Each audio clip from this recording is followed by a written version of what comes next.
नमस्ते बच्चों, आज हम अध्याय 6 ऊर्जा के विभिन्न रूप का अध्ययन करेंगे।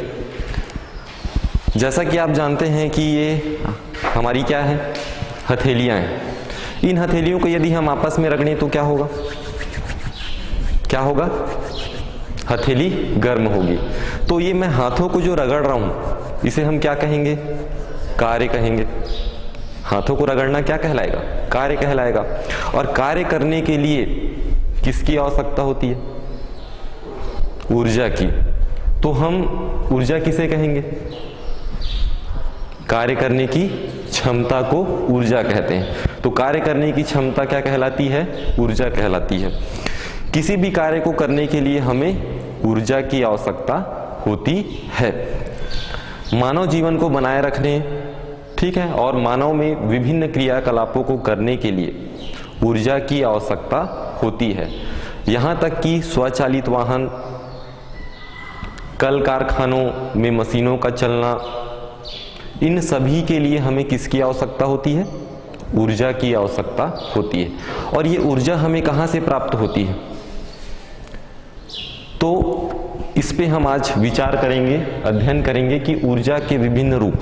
ये जो ऊर्जाएं हैं जिनके संचालन के लिए हमें, मशीनों के संचालन के लिए बहुत से हम उपकरण, घरेलू उपकरण घर में प्रयोग में लाते हैं जो कि ऊर्जा से संचालित होता है। तो ये ऊर्जा के कितने रूप हैं जिनसे ये संचालित होते हैं? तो आइए हम ऊर्जा के विभिन्न रूप के अंतर्गत सबसे पहले मुख्य बिंदु हमारा है ऊर्जा के स्रोत। ये ऊर्जा के स्रोत क्या है?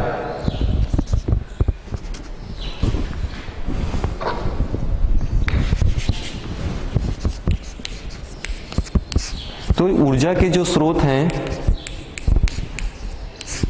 उनको हम दो भागों में बांटते हैं। उनको दो भागों में बांटा गया है। ऊर्जा के स्रोतों को कितने भागों में बांटा गया है? दो भागों में बांटा गया है। पहला जो कहलाता है वो होता है ऊर्जा का नवीन स्रोत।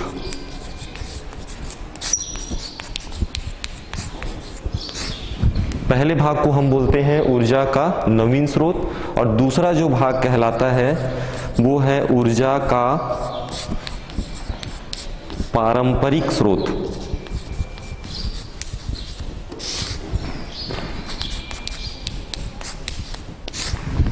इस प्रकार से हम ऊर्जा को, यदि हम कहें, ऊर्जा के जो स्रोत हैं मुख्य दो भागों में बांटा गया है। पहला ऊर्जा का नवीन स्रोत, दूसरा ऊर्जा का पारंपरिक स्रोत। ऊर्जा का जो नवीन स्रोत है, हमारा जो देश है उसमें ऊर्जा के नवीन स्रोतों का अपार संग्रह है, और इन संग्रहों का उपयोग आज वर्तमान में हमारा जो देश है उसमें काफी विकास हुआ है। और इन जो संसाधनों का उपयोग है उसके विकास के लिए कई वैज्ञानिकों ने कई प्रकार के अध्ययन किए, खोज किए। उस आधार पे तकनीकी का विकास हुआ जिससे ऊर्जा के नवीन स्रोत विकसित हुए। जिसमें ऊर्जा का नवीन स्रोत है, इसे हम गैर परंपरागत स्रोत भी कहते हैं। ऊर्जा के नवीन स्रोत को क्या कहते हैं? गैर परंपरागत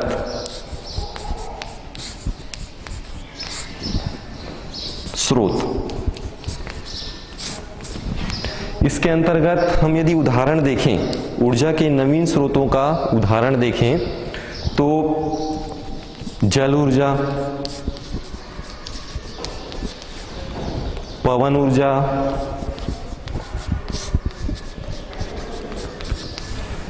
और आप बता सकते हैं और कौन सी ऊर्जा? सौर ऊर्जा,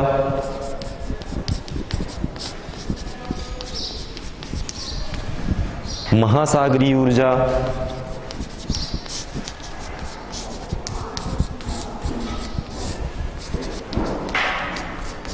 इस प्रकार और अन्य बहुत सारे ऊर्जाएं हैं जो कि नवीन स्रोत के अंतर्गत आते हैं। तो आदि हम यहाँ पे इस प्रकार से यदि देखें तो जल ऊर्जा, पवन ऊर्जा, सौर ऊर्जा, महासागरीय ऊर्जा, ये मुख्य रूप से हम यहाँ पे ले रहे हैं। और भी बहुत सारी ऊर्जाएं हैं जिनका उपयोग हम करते हैं और जो नवीन स्रोत के अंतर्गत आता है। दूसरा इसी में है ऊर्जा का स्रोत हमारा पारंपरिक स्रोत। पारंपरिक नाम से स्पष्ट है, पारंपरिक मतलब परंपरा। पूर्व पहले जमाने में हम मानव हैं तो हम पूर्व से जिस संसाधन का उपयोग करते चले आ रहे हैं, जैसे कोयला है ना, कोयला जो है वो क्या होगा आपका पारंपरिक स्रोत। पेट्रोलियम पदार्थ, तो ये सभी जो है वो ऊर्जा के पारंपरिक स्रोत के अंतर्गत आते हैं। इसके यदि हम उदाहरण यहाँ लिखें तो उदाहरण में क्या बताया मैं, क्या आएगा, कोयला, पेट्रोलियम गैसें,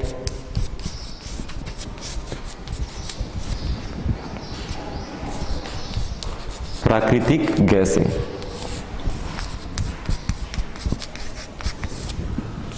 आदि और भी ऐसी हमारे कई प्रकार के ये पारंपरिक स्रोत विद्यमान। तो इस प्रकार से हम ऊर्जा के स्रोत को दो भागों में बांटे, पहला ऊर्जा का नवीन स्रोत, दूसरा ऊर्जा का पारंपरिक स्रोत। ऊर्जा का नवीन स्रोत ये हमारे प्रचुर मात्रा में उपलब्ध है, तकनीकी के विकास के उपरांत इन्हें हम प्रयोग में ला रहे हैं। इसके उदाहरण जल ऊर्जा, पवन ऊर्जा, सौर ऊर्जा, महासागरीय ऊर्जा और बहुत सारी इनमें और ऊर्जाएं हैं आदि। ऊर्जा का पारंपरिक स्रोत जो हम पहले से प्रयोग में लाते हैं, कोयला, पेट्रोलियम, प्राकृतिक गैसें। अब ये बताइए कि इनमें से नवीन स्रोत और पारंपरिक स्रोत कौन सा ज्यादा हमारे लिए लाभदायक है?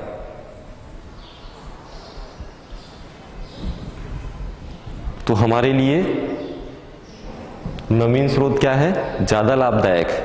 कैसे? जैसा कि आप देख रहे हैं यहाँ पे कोयला, कोयला यदि एक बार जल गया, कोयला को हम जलाते हैं, जलाने पर क्या होता है, ऊर्जा उत्पन्न होती है। तो कोयले को यदि हम एक बार उसको जलाए, जलाने के बाद पुनः उसको हम उपयोग में ला सकते हैं क्या? नहीं ला सकते। इसका मतलब कोयला एक बार जल गया, उससे एनर्जी जो मिल गई, उसके बाद केवल क्या बच जाएगा, राख शेष बच जाएगा। तो राख क्या हो गया, शेष बच गया। हम उसका पुनः उपयोग कर सकते हैं क्या? नहीं कर सकते। पेट्रोलियम पदार्थ जो हैं एक बार जलने के बाद क्या हो जाएगा, नष्ट हो जाएगा। प्राकृतिक गैसें क्या हैं, उनसे भी हम ऊर्जा लेके उसका पुनः उपयोग नहीं कर सकते। इसका तात्पर्य ये है कि नवीन जो स्रोत है उनका हम पुनः उपयोग कर सकते हैं। जल ऊर्जा, जल हमारे पास पर्याप्त मात्रा में विद्यमान है, उससे हम ऊर्जा कंटिन्यू प्राप्त कर सकते हैं। पवन ऊर्जा, पवन ऊर्जा जो है वो हवा हमारे चारों ओर हमेशा विद्यमान है, कभी वो जलकर नष्ट नहीं होता है। सौर ऊर्जा, सूर्य से जो प्राप्त ऊर्जा है, सूर्य से जो प्राप्त ऊर्जा है, इसके बारे में हम आगे अभी अध्ययन करेंगे सौर ऊर्जा के बारे में। इसके बाद अगला हम टॉपिक पढ़ेंगे सौर ऊर्जा, महासागरीय ऊर्जा। तो ये सब जो ऊर्जा है इसका हम निरंतर उपयोग कर सकते हैं।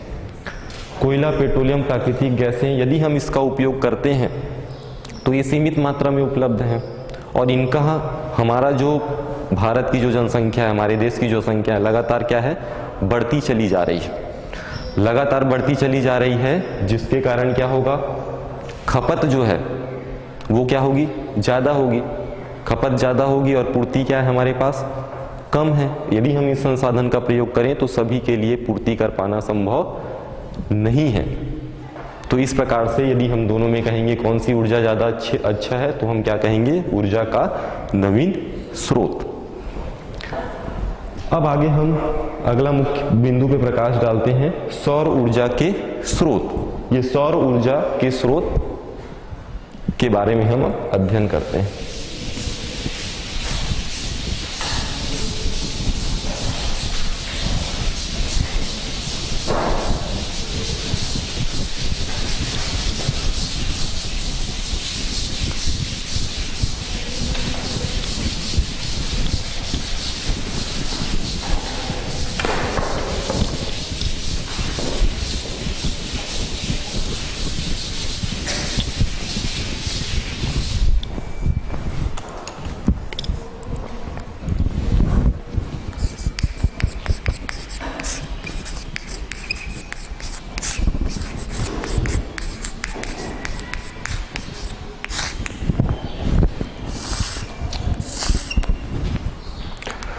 सौर ऊर्जा के स्रोत।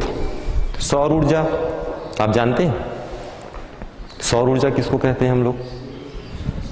सूर्य। सौर मतलब क्या है आपका? सूर्य।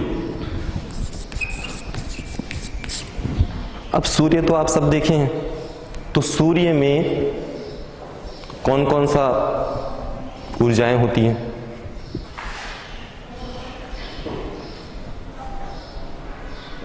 बताइए। सूर्य की जो किरणें हैं वो हम तक आ रही हैं। कैसे आती हैं? प्रत्यक्ष रूप से, आप उसको देख सकते हो। सूर्य है, सूर्य से जो किरणें हैं वो क्या आती हैं? प्रत्यक्ष रूप से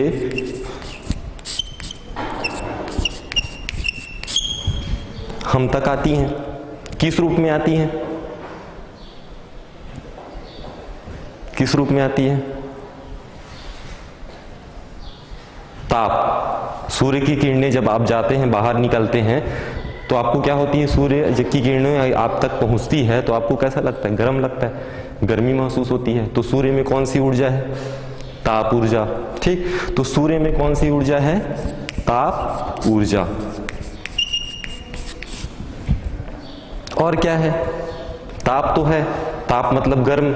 आप यदि धूप में खड़े हो जाएंगे तो सूर्य आपके प्रत्यक्ष रूप से उसकी किरणें आ रही है तो आप क्या हो जाएंगे? गर्म हो जाएंगे। तो उसको हम क्या कहते हैं? ताप। और हमको यदि ताप लग रहा है मतलब गर्म महसूस हम करते हैं तो उसे हम कहते हैं ताप ऊर्जा। और क्या मिलता है? और क्या मिलता है सूर्य से हमें? अच्छा, रात्रि हम कब कहते हैं? रात्रि का समय क्या होता है? जब सूर्य नहीं होता, तो उसको हम क्या कहते हैं? रात्रि काल या रात। और दिन कहते हैं तो दिन के समय क्या होता है? चारों ओर प्रकाश। चारों ओर क्या होता है? प्रकाश होता है ना, तभी तो आप दिन कहते हैं। तो सूर्य में क्या होती है? ताप ऊर्जा पाई जाती है और प्रकाश ऊर्जा।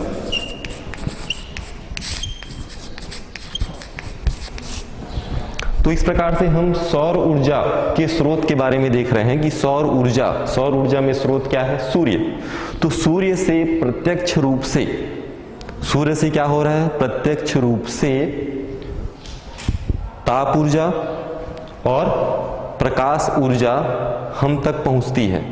तो इस प्रकार से सूर्य से प्रत्यक्ष रूप से प्राप्त ताप ऊर्जा और प्रकाश ऊर्जा को क्या कहते हैं हम लोग? सौर ऊर्जा। ठीक है, ताप ऊर्जा और प्रकाश ऊर्जा किससे मिल रही है? सूर्य से। तो ये कौन सी ऊर्जा कहलाएगी? सौर ऊर्जा। तो सौर ऊर्जा में क्या क्या चीज रहा? ताप ऊर्जा और प्रकाश ऊर्जा। अब ये सौर ऊर्जा जो है ये सूर्य से हम तक के सूर्य से हमारे तक के आ रही है। ठीक है, आ रही है ना। तो इसके लिए हमको किसी प्रकार का कोई शुल्क देना पड़ता है क्या? नहीं देना पड़ता। तो ये क्या है? सौर ऊर्जा जो होती है वो निःशुल्क होती है। इसके लिए हमको किसी को रुपए या किसी प्रकार की जो मुद्रा है वो देने की आवश्यकता नहीं पड़ती है। और सौर जो ऊर्जा है वो इस वातावरण के लिए क्या होगा? क्या है? लाभप्रद है।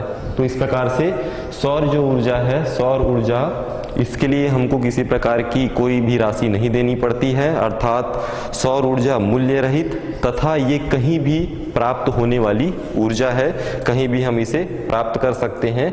और इसका पर्यावरण जो प्रदूषण है, पर्यावरण प्रदूषण पर किसी भी प्रकार का प्रभाव नहीं डालता है। तो सौर ऊर्जा हमारे लिए क्या है? काफी उपयोगी है। अब हम आगे बढ़ते हैं। अगला हमारा मुख्य बिंदु है सूर्य में ऊर्जा उत्पत्ति का कारण। कि ये जो सौर ऊर्जा है, अभी हम देखें सौर ऊर्जा में क्या क्या स्रोत है? ताप ऊर्जा और प्रकाश ऊर्जा। ठीक है, तो जो सूर्य है कहां से आया? ये सूर्य से। तो सूर्य में सौर ऊर्जा की उत्पत्ति का कारण कि ऐसा वहां क्या होता है सूर्य के अंदर में जिससे वहां पे ऊर्जा उत्पन्न होती है, तो उसके बारे में हम देखते हैं।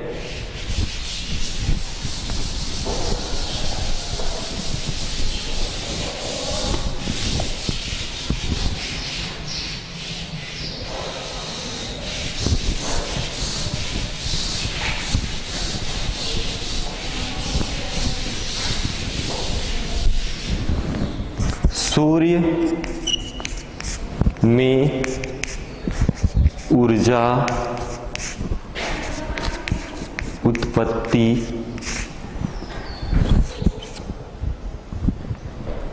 का कारण।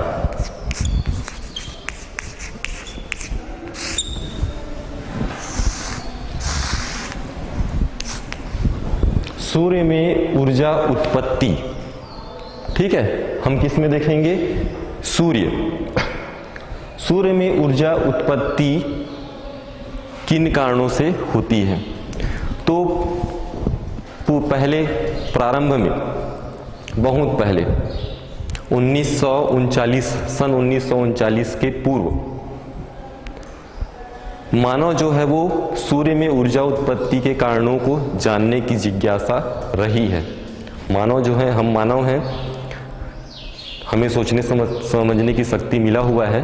तो पहले जो है, काफी पहले 1939 के पूर्व, सन 1939 के पूर्व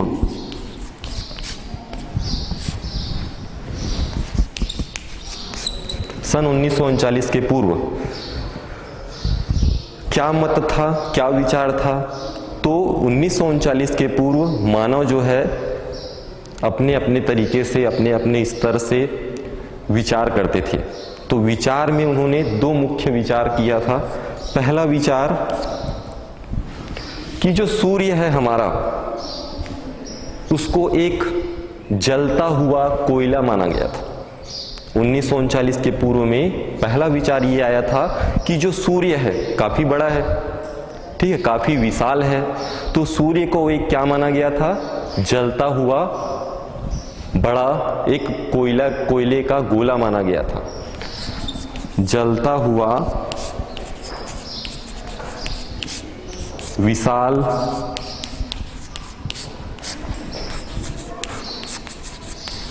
कोयले का गोला। तो बताइए, आप सोचिए कि क्या हमारा जो सूर्य है वो जलता हुआ विशाल कोयले का गोला हो सकता है, या हो सकता था? हो सकता है। अभी आप क्या पढ़े कि यदि हम कोयला को यदि हम जलाते हैं, पारंपरिक स्रोत के अंतर्गत आता है कि यदि हम कोयले को जलाते हैं तो एक समय पश्चात क्या हो जाएगा? केवल राख शेष बचेगा, उससे हम ऊर्जा उत्पन्न दोबारा नहीं ले सकते हैं। तो अब आप बताइए कि क्या जलता हुआ विशाल कोयले का गोला हमारा सूर्य हो सकता है? नहीं हो सकता। यदि हम देखें खगोलीय अध्ययन के अनुसार सूर्य का जो द्रव्यमान है, सूर्य का द्रव्यमान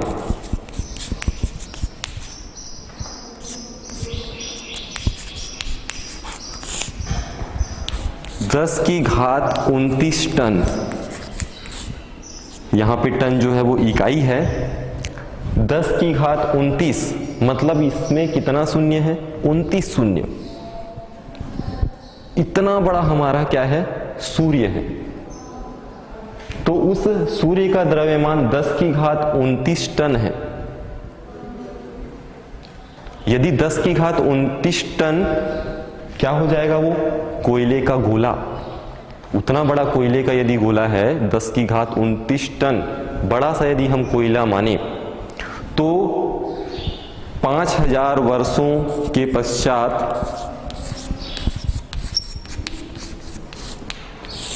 5000 वर्षों में वो जलकर खाक हो जाएगा और केवल राख बचेगा, राख शेष बचेगा। लेकिन हमारा जो सूर्य है वो वर्तमान में अभी आप देखें तो 7-8 अरब वर्षों से हमें ऊर्जा प्रदान कर रहा है। 7-8 अरब वर्षों से क्या कर रहा है? ये ऊर्जा प्रदान कर रहा है। 7-8 अरब वर्ष।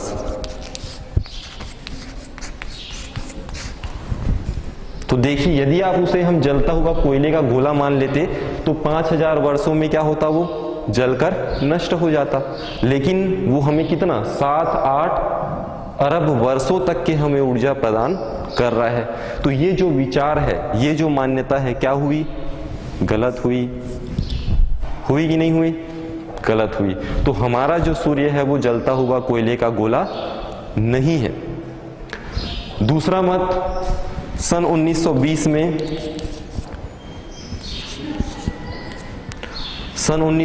में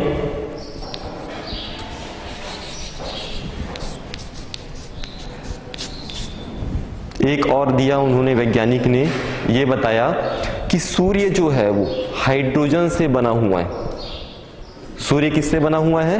हाइड्रोजन से बना हुआ है। सूर्य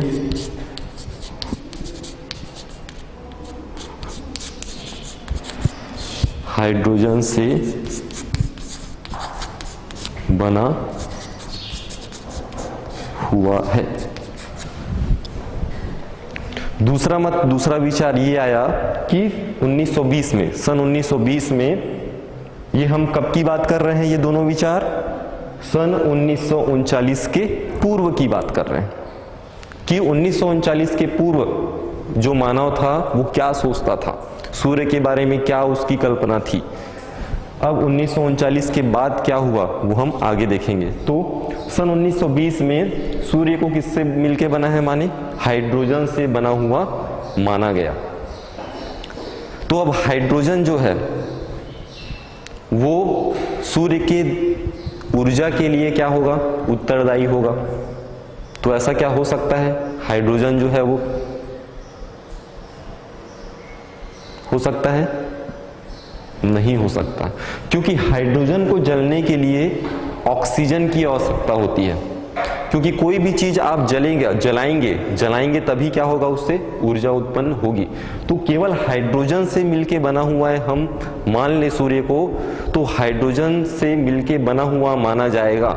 तो ये क्या होगा? सत्य नहीं होगा, क्योंकि हाइड्रोजन को जलने के लिए ऑक्सीजन की आवश्यकता होगी। तो इस प्रकार से ये जो परिकल्पना थी, ये जो माना गया था कि सूर्य हाइड्रोजन से बना हुआ है, ये भी क्या हुआ? सत्य नहीं हुआ। तो इस प्रकार से सूर्य की उत्पत्ति के कारणों को जानने के लिए पूर्व में 1939 के पूर्व ये दो मत दिए गए थे, जो कि दोनों क्या हुए? गलत हुए।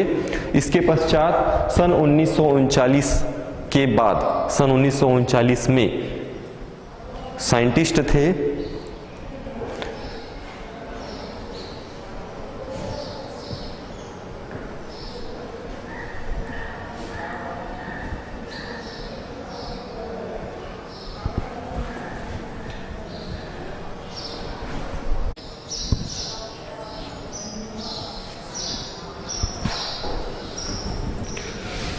तो ये दो मत थे। इसके बाद सन 1939 में हैंस बेथे वैज्ञानिक हैं,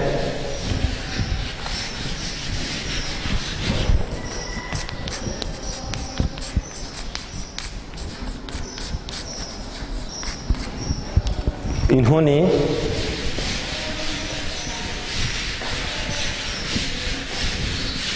सूर्य में ऊर्जा की उत्पत्ति का कारण बताया, और उन्होंने ये बताया कि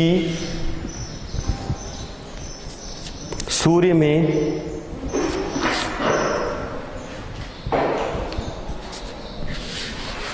ऊर्जा उत्पत्ति के लिए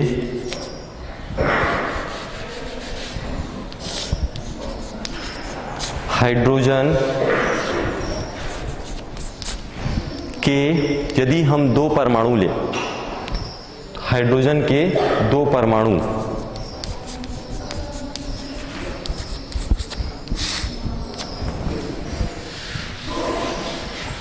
और उनको हम संलयित करें, तो हाइड्रोजन के यदि हम दो परमाणु लेते हैं तो हाइड्रोजन के दो परमाणु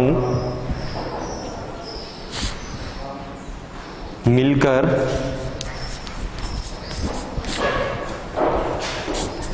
एक भारी हाइड्रोजन बनाते हैं।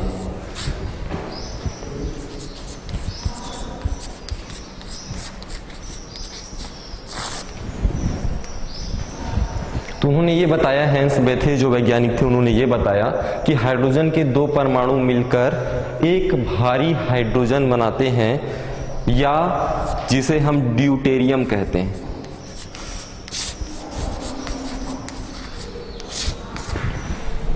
तो सूर्य जो हमारा है उसके अंदर हाइड्रोजन के दो परमाणु मिलकर एक भारी हाइड्रोजन का निर्माण करते हैं, जिसे हम क्या कहते हैं, ड्यूटेरियम। अब ये ड्यूटेरियम जो है, यदि हम उसका यहाँ पे क्रिया देखें तो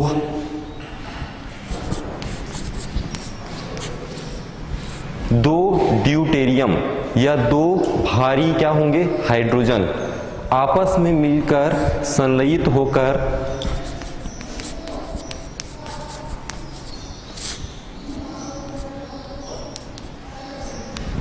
दो भारी हाइड्रोजन या ड्यूटेरियम आपस में संलयित होकर हीलियम बनाते हैं और साथ में अत्यधिक मात्रा में ऊर्जा उत्पन्न होती है। तो सन 1939 में हैंस बेथे जो वैज्ञानिक थे, उन्होंने ये बताया कि हाइड्रोजन के दो परमाणु, सूर्य है, सूर्य में हाइड्रोजन के दो परमाणु मिलकर एक भारी हाइड्रोजन बनाते हैं, जिसे हम क्या कहते हैं, ड्यूटेरियम कहते हैं। अब ये जो ड्यूटेरियम है, ये हमारा पहला ड्यूटेरियम है, ये दूसरा ड्यूटेरियम। तो ये हाइड्रोजन के क्या है, भारी हाइड्रोजन है। ये दो ड्यूटेरियम मिलकर संलयित होकर क्या बनाते हैं, हीलियम, हीलियम बनाते हैं। और जब हीलियम बनता है तो साथ में क्या होती है, इतनी ऊर्जा उत्पन्न होती है। तो यह क्रिया लगातार सूर्य के अंदर चलती रहती है। दो हाइड्रोजन परमाणु मिलकर भारी हाइड्रोजन ड्यूटेरियम का निर्माण करते हैं, फिर दो ड्यूटेरियम आपस में संलयित होकर हीलियम का निर्माण करते हैं, साथ में ऊर्जा उत्पन्न होती है।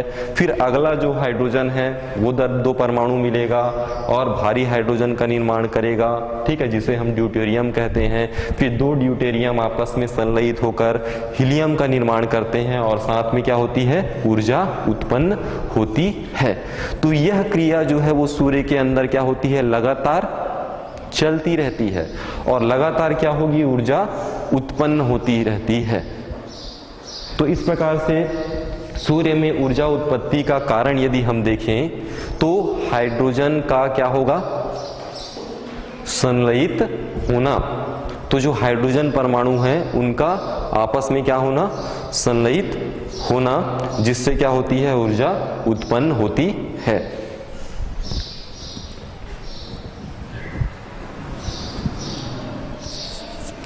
तो हम यहां पे लिख देते हैं हाइड्रोजन नाभिक का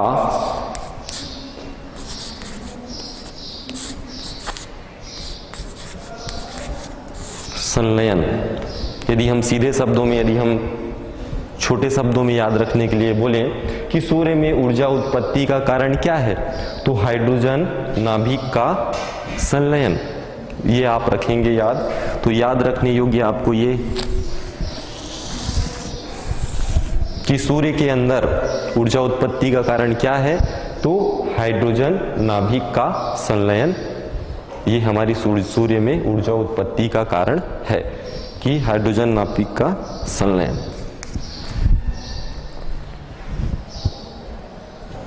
अब आगे हम बढ़ते हैं। अब ये जो संलयन होता है, तो संलयन किसके अंतर्गत हो रहा है, सूर्य के अंदर हो रहा है। अब सूर्य से ऊर्जा है हमारी कहाँ आएगी, पृथ्वी पे आएगी। तो पृथ्वी में क्या है, चारों ओर क्या है, वायुमंडल है, वायु का घेरा है, जिसे हम कहते हैं वायुमंडल। तो सूर्य से कौन कौन सी जो विकिरणें हैं, कौन कौन सी विकिरणें पृथ्वी पर पहुंचती है, उसके बारे में हम देखते हैं। तो वहां पे क्या हुई, ऊर्जा उत्पन्न हुई, ठीक है, हाइड्रोजन नाभिक का संलयन हुआ, ऊर्जा उत्पन्न हुआ। अब ये ऊर्जा है, इसमें ऊर्जा विकिरण है जो कहाँ पे आएगा, पृथ्वी पे आएगा। तो पृथ्वी पे कौन कौन सी ऊर्जाएं किस किस रूप में आ रही हैं, इसका हम अध्ययन करते हैं। तो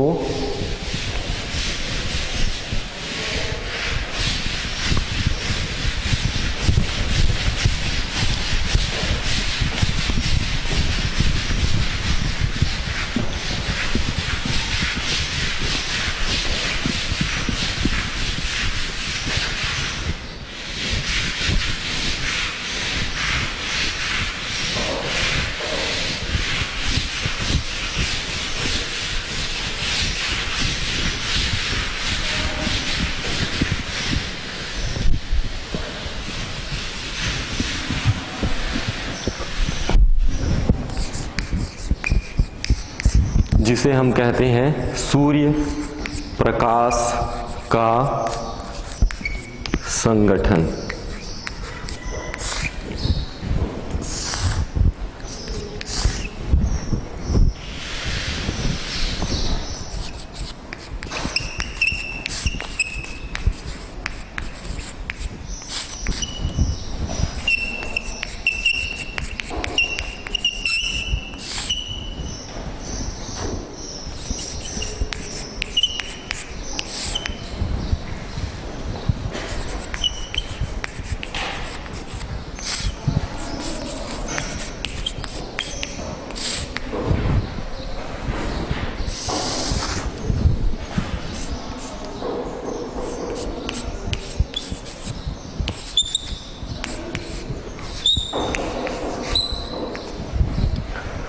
जो सूर्य है हमारा, सूर्य से ऊर्जा जो आ रही है वो विकिरण के रूप में आती है।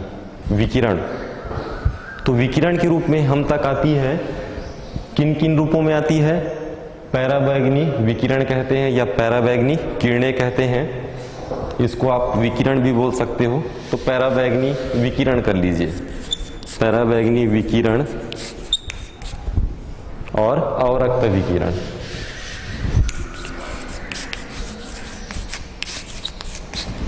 ये ज्यादा अच्छा है। तो हमारा जो विकिरण है वो किन किन रूपों में आ रहा है? पैराबैंगनी विकिरण के रूप में पृथ्वी पर पहुंच रहा है, दृश्य प्रकाश और अवरक्त विकिरण, इन रूपों में हमारे पृथ्वी पर पहुंचता है वायुमंडल पर। तो चूंकि पृथ्वी का जो वायुमंडल है, पैराबैंगनी किरणें हमारे पृथ्वी के लिए क्या है? हानिकारक है। तो पृथ्वी के वायुमंडल के ऊपर परत होती है, परतें हैं, जो हमारे सुरक्षा परत, उनके द्वारा इन पैराबैंगनी विकिरणों को वापस भेज दिया जाता है, परावर्तित कर दिया जाता है। पैराबैंगनी जो विकिरण है वो पृथ्वी तल पर पहुंचती नहीं है। पृथ्वी तल पर केवल दो ही किरणें पहुंचती हैं। पहला है आपका दृश्य प्रकाश और दूसरा है आपका अवरक्त विकिरण। ये पृथ्वी पर पहुंचते हैं। तो दृश्य प्रकाश, आप सूर्य देखे हैं, सूर्य क्या करता है? प्रकाश और ताप उत्पन्न करता है। तो सूर्य का जो प्रकाश है, जिसको हम बोलते हैं श्वेत प्रकाश, सूर्य से जो प्राप्त जो प्रकाश है उसको हम क्या बोलते हैं? श्वेत प्रकाश। तो श्वेत जो प्रकाश है वो 7 रंगों से मिलकर बना होता है। VIBGYOR, विग्योर। इसको अंग्रेजी में हम क्या बोलते हैं? विग्योर। 1 2 3 4 5 6 7। तो देख रहे हैं यहाँ पे 7 जो कलर हैं वो किसका निर्माण करते हैं? दृश्य प्रकाश का निर्माण करते हैं। अब इसमें V मतलब क्या है? वायलेट। वायलेट मतलब बैगनी। हिंदी में हम बोले तो क्या है ये? बैगनी। इंडिगो जामुनी। B से ब्लू नीला। G ग्रीन हरा। Y येलो पीला। O ऑरेंज संतरा। R रेड लाल। तो इस प्रकार से हम देखते हैं तो श्वेत जो प्रकाश है वो 7 रंगों से मिलकर बना होता है। और ये 7 रंग हैं बैगनी, जामुनी, नीला, हरा, पीला, संतरा और लाल। तो यहां पे हम देख रहे हैं बढ़ते क्रम में है। तो लाल जो है सबसे अंत में है, बैगनी जो है वो किस में है? प्रारंभ में है। तो हम कहेंगे कि लाल रंग का जो तरंगदैर्ध्य है, तरंगदैर्ध्य होता है, लाल रंग का तरंगदैर्ध्य क्या होता है? अधिक। किसका अधिक होता है तरंगदैर्ध्य? लाल।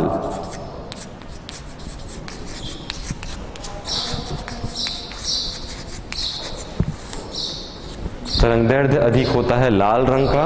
और किसका कम होता है?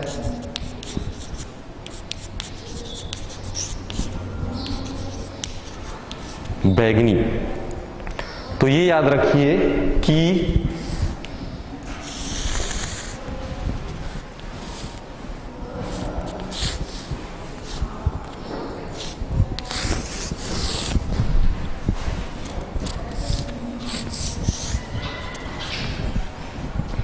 लाल रंग का तरंगदैर्ध्य क्या होता है, अधिक होता है, और बैंगनी रंग का तरंगदैर्ध्य कम होता है। अब यदि हम पराबैंगनी विकिरण के बारे में यदि हम देखें तो देखिए क्या है, किसका तरंगदैर्ध्य कम है, बैंगनी रंग का। तो बैंगनी रंग से कम यदि तरंगदैर्ध्य हुआ, बैंगनी रंग से कम तरंगदैर्ध्य का यदि हुआ तो किसके अंतर्गत आएगा, पराबैंगनी विकिरण।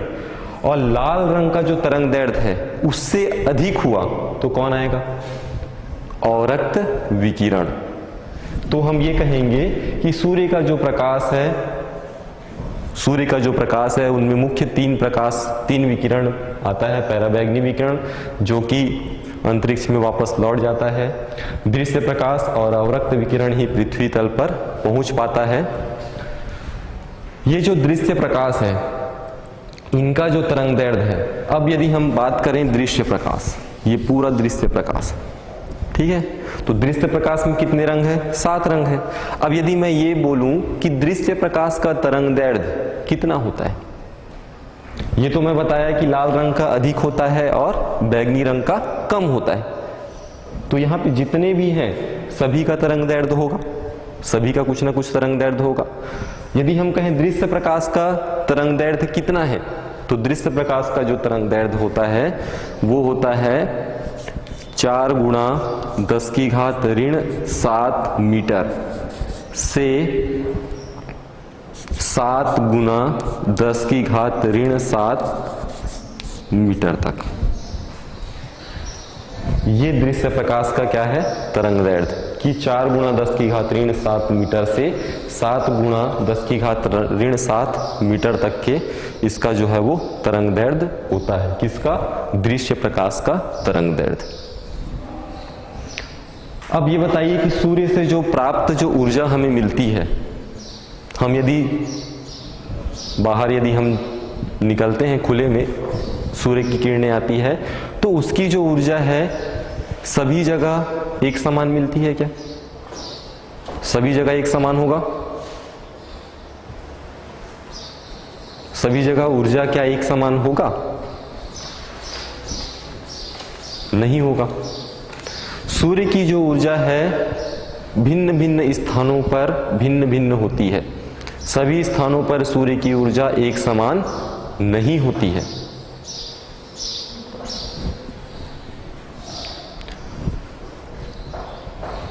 अब इसके बाद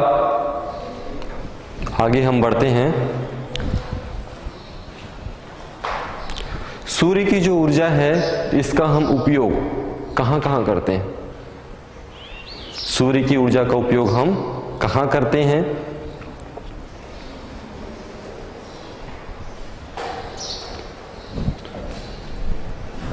सूर्य प्रकाश के बारे में हम पढ़ लिए कि ये 7 रंगों से मिलकर बना हुआ है, ठीक। अब वो सूर्य से जो ऊर्जा आ रही है उसका हम उपयोग कहां करते हैं,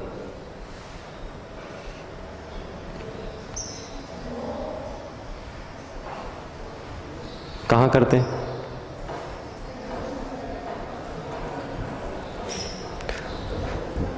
आप लोग सोलर कुकर का नाम सुने हैं। सोलर कुकर में क्या होता है, सूर्य से प्राप्त ऊर्जा से भोजन पकता है। तो सौर जो ऊर्जा है वो हमारे लिए निःशुल्क है, आप उस ऊर्जा का अधिक रूप से संग्रह करके अधिकाधिक रूप से उसका हम उपयोग कर सकते हैं। तो इसका जो उपयोग है वो हम लोग सौर तापन युक्तियों में करते हैं।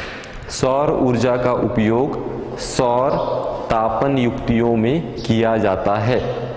अब ये सौर तापन युक्तियां क्या है, आइए उसके बारे में हम लोग पढ़ते हैं। सौर तापन युक्तियां,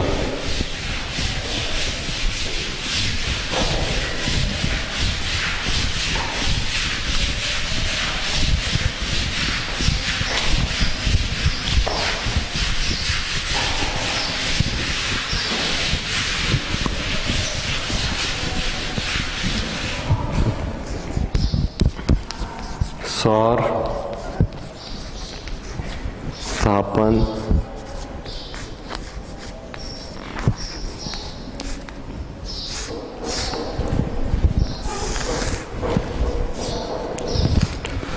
सौर तापन युक्तियां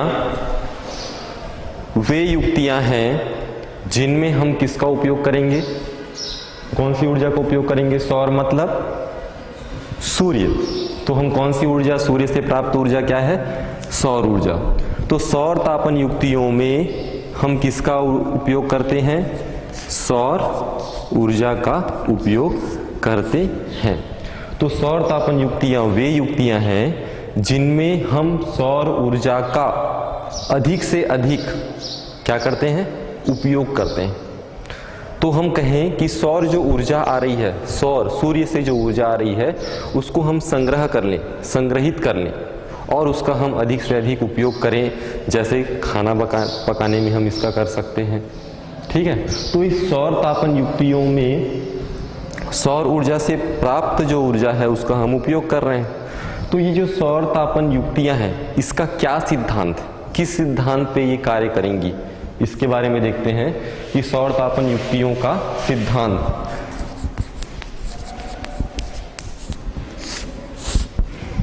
तो हम देखते हैं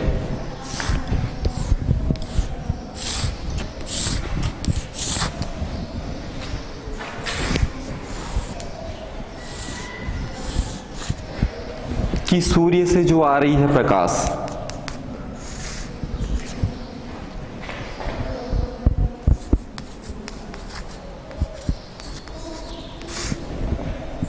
उसको हम किसी परावर्तक के माध्यम से परावर्तित कर दें। तो ये कौन सी ऊर्जा है हमारे पास? सौर ऊर्जा। वो आ रही है और उसको हम लोग परावर्तक के माध्यम से परावर्तित कर दिए और एक हम बॉक्स बनाए, बॉक्स नुमा एक हम बनाए जिसमें नीचे वाली सतह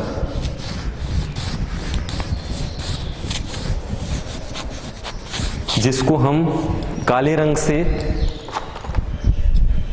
पेंट लगा दें, पेंट, तो उसको हम कहते हैं कृष्ण सतह। तो पहली जो अंदर की जो आंतरिक सतह है वो कृष्ण सतह है। इसके ऊपर एक कांच की पट्टी लगा दें, कांच की पट्टी लगा के उसको बंद कर दें और ये किस आकार का है? बॉक्स नुमा, बक्से के आकार का है।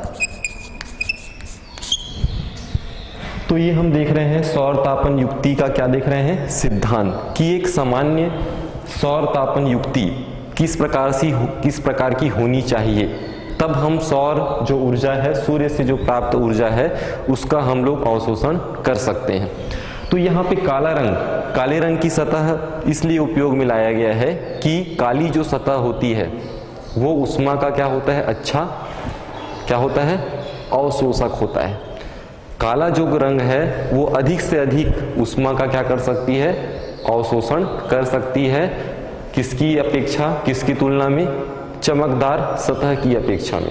यदि हम इसकी जगह चमकदार सतह लें तो उतना वो अवशोषण नहीं कर पाएगी, इसलिए हम यहाँ पे काली सतह, जिसे हम क्या कहते हैं? कृष्ण सतह कहते हैं। तो एक बॉक्स लेते हैं, उस बॉक्स में नीची सतह को हम काले पेंट से पॉलिश कर देते हैं और उसके ऊपर एक कांच की पट्टी से उसे हम बंद कर देते हैं। और जब सौर ऊर्जा उस परावर्तक से टकराकर उसके अंदर प्रवेश करेगी, सूर्य की जो ऊष्मा है अंदर प्रवेश करेगी, चूंकि ये कांच की जो पट्टी है ये केवल दृश्य प्रकाश को ही प्रवेश करने देगा।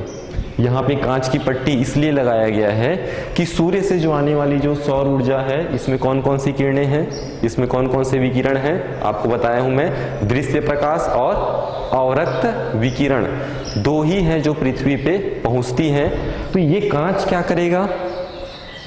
दृश्य प्रकाश को ही अंदर प्रवेश करने देगा, अवरक्त विकिरणों को वापस परावर्तित कर देगा। तो दृश्य प्रकाश इसके अंदर प्रवेश करेगा, अवरक्त विकिरण में लघु विकिरण ही इसमें प्रवेश करेगा। अवरक्त विकिरण में दो होता है, एक लघु होता है और एक दीर्घ। लघु मतलब छोटा, कम मान का। तो यदि उस दृश्य प्रकाश में कम मान के अवरक्त विकिरण है तो वो भी क्या होंगे? इसके अंदर प्रवेश कर जाएंगे और ये आंतरिक जो सतह है ये क्या होगा, काले रंग की सतह क्या करेगा, ऊष्मा का क्या करता है, अवशोषण करता है। तो वो अधिक से अधिक मात्रा में क्या करेगा, ऊष्मा को अवशोषित करेगा। धीरे धीरे इसके अंदर का जो तापमान है वो क्या होगा, बढ़ता चला जाएगा और हम इस जो ऊर्जा का है वो उपयोग कर सकते हैं।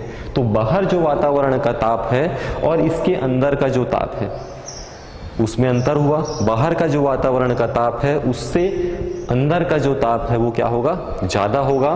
तो इस प्रकार से हम लोग सौर तापन युक्तियों के माध्यम से हम सौर ऊर्जा, सौर जल ऊष्मक इन सब का निर्माण करते हैं। और सोलर कुकर, सौर जल ऊष्मक ये सभी सौर तापन युक्तियों के सिद्धांत पे कार्य करते हैं। तो अगली कक्षा में हम सौर तापन युक्तियों के सिद्धांत से संबंधित सोलर कुकर, सौर जल ऊष्मक, गोली परावर्तक, सोलर कुकर इनके बारे में अध्ययन करेंगे। धन्यवाद।